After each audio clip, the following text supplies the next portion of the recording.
Le 6 août 1945, la première bombe atomique utilisée dans une guerre entre les hommes réduisit en cendres Hiroshima en un instant.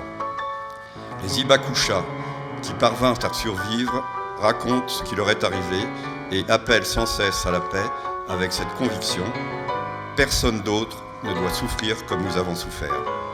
Un monde libéré des armes nucléaires est la première étape vers la paix sur Terre. Et cette idée doit devenir une valeur universelle partagée par toute l'humanité. À 11h02, le matin du 9 août 1945, Nagasaki fut dévasté par une seule bombe atomique. Les Hibakusha, ceux qui ont vécu en première ligne la terreur des armes nucléaires, n'ont cessé de transmettre leurs pénibles expériences et d'appeler à l'abolition des armes nucléaires.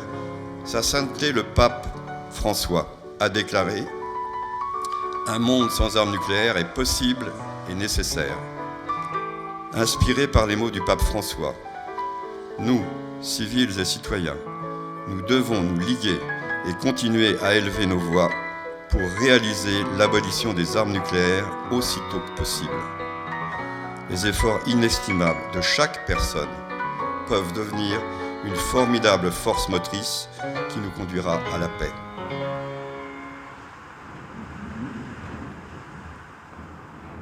Ces armes mettent en danger tout ce que nous aimons, tout ce qui nous est cher. Nous ne devons plus tolérer cette folie.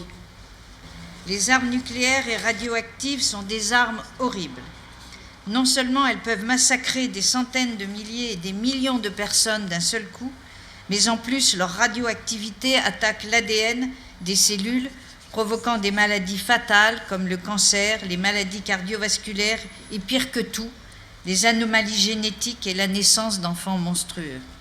Pour que des élus réussissent à faire bouger les lignes, il faut que vous soyez avec nous, et donc on a besoin de vous, et on a besoin d'être toujours plus nombreux le 6 et le 9 août, tous les ans, ici à Saintes, et partout ailleurs où on commémore Hiroshima et Nagasaki. Donc luttons contre le nucléaire, luttons contre les menaces ultimes que représentent bien sûr le nucléaire, les OGM, les pesticides et les substances de synthèse, et faisons-le ensemble, c'est-à-dire que même si des élus portent le verbe haut au bon endroit pour que les choses bougent, rien n'est possible sans la mobilisation citoyenne, sans la mobilisation de gens qui, comme vous, sont venus aujourd'hui commémorer Hiroshima et Nagasaki. Un monde sans armes nucléaires, c'est le rêve de toute l'humanité, quoi. Merci.